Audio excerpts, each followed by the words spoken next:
Seorang gadis perawan dari kota Nazaret bernama Maria dikunjungi seorang malaikat bernama Gabriel. Sang malaikat ini berkata kepada dia bahwa sang gadis perawan ini akan mengandung seorang anak laki-laki yang harus diberi nama Yesus, yang adalah anak Allah. Oke, kembali lagi di channel GBI Bener Baru. Kita hari ini akan mengupas sejarah dan kehidupan Tuhan Yesus. Oke, sebelum lanjut, alangkah baiknya kalian duduk dengan manis, sediain kopi, cemilan, atau apapun itu. Mari kita dengarkan baik-baik sejarah dan narasi Tuhan Yesus. Yesus hidup sekitar 2000 tahun yang lalu, tepatnya tahun 754 dalam penanggalan Roma. Lahir di Bethlehem menjelang kematian Herodes Agung. Yesus sendiri dibesarkan di Nazaret, sebuah kota kecil di bagian utara, Provinsi Galilea, dan sehari-hari bekerja sebagai tukang kayu. Umat Kristen meyakini seorang gadis perawan dari kota Nazaret bernama Maria dikunjungi seorang malaikat bernama Gabriel. Sang malaikat ini berkata kepada dia bahwa sang gadis perawan ini akan mengandung seorang anak laki-laki yang harus diberi nama Yesus. Yang kita tahu bahwa dia adalah anak Allah. Pada saat ini Maria bertunangan dengan Yusuf dari Nazaret yang akan menjadi suaminya kelak. Ketika Maria memberitahu kepada Yusuf tentang semua ini, tentu saja Yusuf terheran-heran. Mereka baru saja bertunangan dan belum menjadi suami istri. Bagaimana mungkin Maria sang gadis perawan itu melahirkan? Pada akhirnya sang malaikat Gabriel pun menunjukkan diri kepada Yusuf dan berkata kepadanya bahwa Maria akan mengandung seorang anak laki-laki yang daripada Tuhan, dan Maria harus memberikan nama kepada anak itu Yesus, yang akan menjadi juru selamat manusia dari segala dosa-dosanya. Oke, kita lanjut. Maria dan Yusuf harus berangkat ke Bethlehem karena pada saat itu ada sensus yang dilakukan Kaisar Romawi untuk mencatat semua masyarakat pada kota asalnya masing-masing. Maria yang hamil sembari menunggang keledai selama beberapa hari. Maria dan Yusuf tiba di Bethlehem dan diberitahu bahwa tidak ada tempat untuk tinggal. Penginapan-penginapan itu penuh. Melihat bahwa Maria akan lahir kapan saja, seorang pemilik penginapan memberitahu Yusuf bahwa mereka boleh tinggal di kandangnya. Maria dan Yusuf akhirnya bermalam di kandang dengan binatang yang sedang tidur. Maria melahirkan dan Yesus lahir di kandang.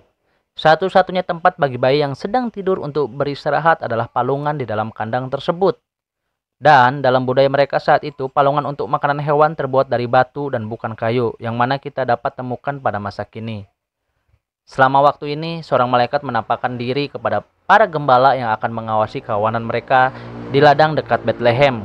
Malaikat itu memberitahu kabar baik tentang kelahiran Juru Selamat dan Mesias, atau Yesus Kristus.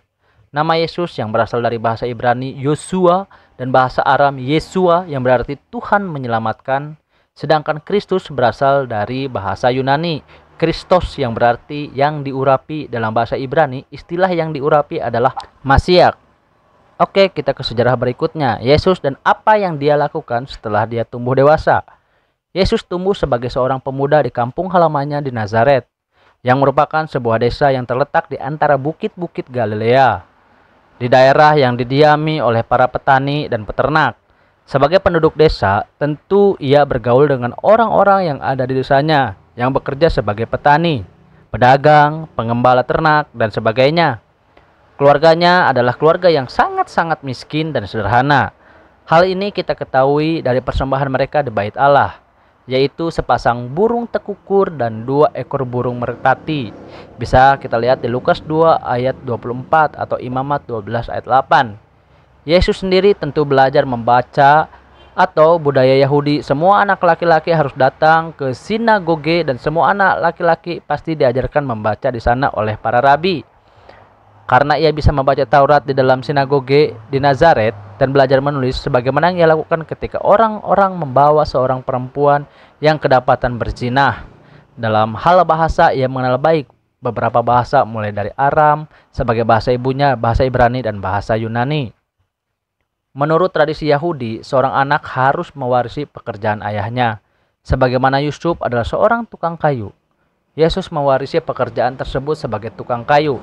Dalam kehidupan keagamaan, Yesus sebagai Yahudi melakukan kewajibannya mengunjungi sinagoge, membaca kitab, dan menjalankan tradisi Yahudi dalam kehidupannya sehari-hari. Dalam kehidupan Yesus pada umur 12-30 tahun, terdapat masa-masa lebih dikenal sebagai masa sunyi. Karena catatan tentang kehidupan Yesus dalam Perjanjian Baru itu kosong dalam masa ini.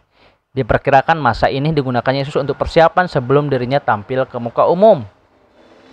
Selama masa pelayanannya, banyak orang yang mengikuti dia dan percaya tentang apa yang diajarkannya. Dalam membantu pelayanannya, Yesus memanggil 12 murid yang tercatat dalam Perjanjian Baru. Suatu hari ketika di Galilea, kemudian naiklah Yesus ke atas bukit. Ia memanggil orang-orang yang dikehendakinya dan mereka pun datang kepadanya. Ia menetapkan 12 orang untuk menyertai dia dan untuk diutusnya memberitakan Injil dan diberinya kuasa untuk mengusir setan.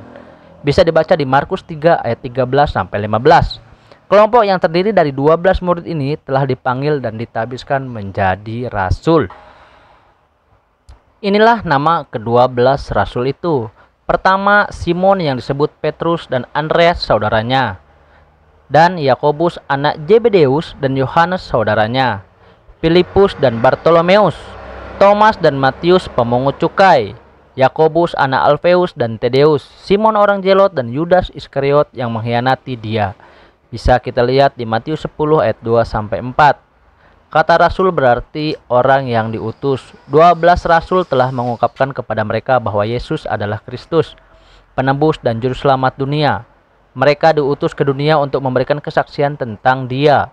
Roh Kudus mengungkapkan kepada kita masing-masing secara pribadi bahwa Yesus adalah Putra Allah dan bahwa ajarannya adalah benar.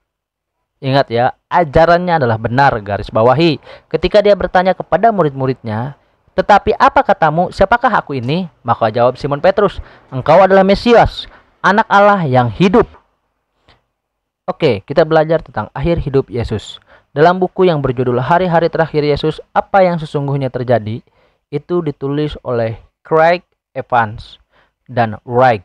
Dikatakan semua sejarawan tulen, religius atau tidak, percaya Yesus dari Nazaret sungguh hidup di abad pertama dan dihukum mati di bawah pemerintahan Pontius Pilatus, gubernur Yudea dan Samaria.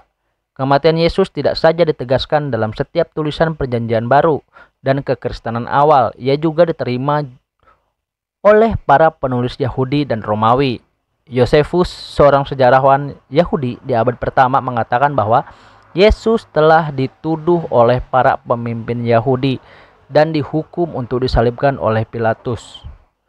Menurut Tacitus, sejarawan Roma, Kristus menderita hukuman mati sewaktu pemerintahan Tiberius dengan keputusan Prokurator Pontius Pilatus.